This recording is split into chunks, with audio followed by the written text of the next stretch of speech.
তো আজকে আমি বানাতে চলেছি বিটরুটের জুস। তো এখনকার ফোনে বা সোশ্যাল মিডিয়াতে এই বিটরুটের জুস কিন্তু খুব ফেমাস, খুব ট্রেন্ডে চলছে। তো এই জুস কী দিয়ে বানাবো? বানাবো হচ্ছে নেবো 2টো বিট, একটা লেবু আর অল্প একটু আদা।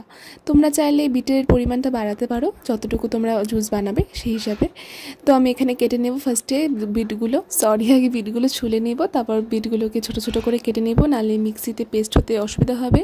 আমি ফার্স্টে একটু বড় বড় করে কেটে ফেলেছিলাম, কিন্তু যখন দেখলাম যে মিক্সিতে হচ্ছে না তখন আমি আবার ছোটো ছোটো করে কেটেছি। তো তোমরা প্রথমেই ছোটো ছোটো করে কেটে নিও যাতে কোনো প্রবলেম না হয় আর মিক্সিতেও যাতে কোনো সমস্যা না হয়, তাহলে কিন্তু জুসও হবে না, মাঝখান থেকে মানে মিক্সিটাও খারাপ হয়ে যাবে। তো তোমরা সবগুলোকে মানে বিট আর আদাটাকে হচ্ছে তোমরা টুকরো টুকরো করে নিবা যত ছোট করা যায়, তাহলে সুন্দর করে ব্যাপারটা পেস্ট হবে। আর তোমরা চাইলে এখানে ইনগ্রিডিয়েন্ট একটু বেশিও নিতে পারো, তোমাদের যেরকম ইচ্ছে হয়, যেরকম মানুষে অনেকে অনেক রকমই করে। আরও এখানে ক্যারেট অ্যাড করে, এখানে হচ্ছে কমলা অ্যাড করে, কলা অ্যাড করে, অনেকে অনেক কিছু অ্যাড করে।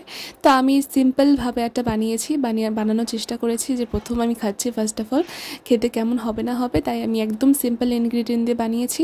একদম অল্প টাইম লেগেছে আমার এটা বানাতে। তোমরাও কিন্তু বানিয়ে ট্রাই করতে পারো আর আমাকে বলো যে কেমন হয়েছে। তো এখানে আমি এখন কাটা হয়ে গেছে, এখন মিক্সিতে সবগুলো নিয়ে নিচ্ছি। ফার্স্টে তো এখান থেকে তো আমি বড় বড় করে কেটে ফেলেছিলাম, কিন্তু যখন দেখলাম যে মিক্সিতে হচ্ছে না তখন আমি আবার ছোটো ছোটো করে কেটে নিয়েছি। তোমরা কিন্তু অবশ্যই ফার্স্টে ছোটো করে কেটে নেবে। তো এখন আমার সব কিছু করা হয়ে গেছে, এখন আমি মিক্সিতে এটা পেস্ট করে নেব।